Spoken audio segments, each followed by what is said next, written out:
Thank you for joining us on another special edition of the Florida Chamber's Bottom Line. I'm Tony Carvajal, the Executive Vice President of the Florida Chamber Foundation, and today we're focusing on Florida 2030 and the projects that hundreds of individuals across the state are working on.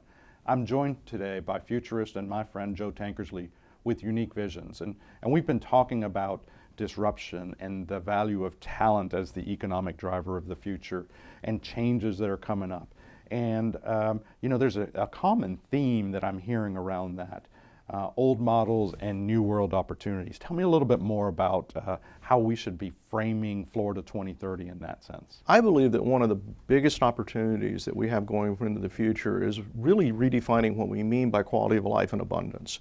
New technology, new forms of personal control are giving us the ability to really think about what does it mean to regain time again? What is that version of quality of life? It's really interesting if you look back at the history of Florida, part of our economy was built on people who got to a point where they could retire and come here to enjoy all the beauty and all of the nature that exists here.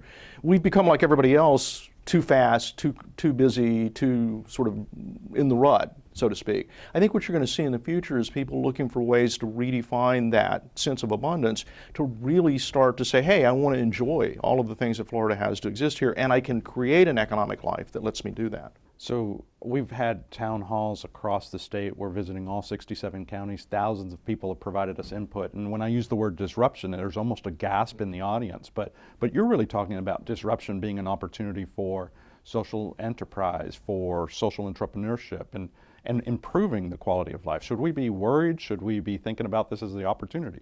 It's hard not to be concerned when you see change happening so fast. That's just a natural human reaction. Alvin Toffler coined the term future shock, and other people since then have actually said it is a true medical psychological condition. We suffer in an age of rapid disruption.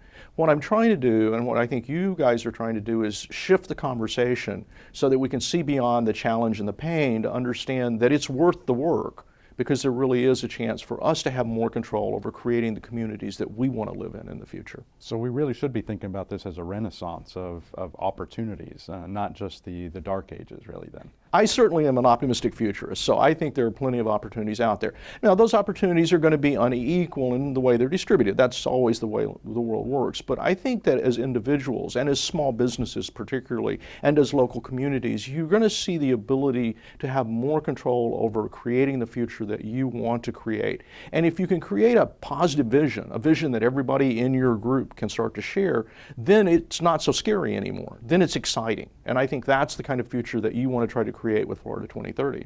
Yeah, and I think that you've done a great job in positioning us for Florida 2030 in that sense. I mean, it's about telling the right stories, it's about thinking about tomorrow and making sure that we're globally competitive, prosperous, and maintaining vibrant and sustainable communities.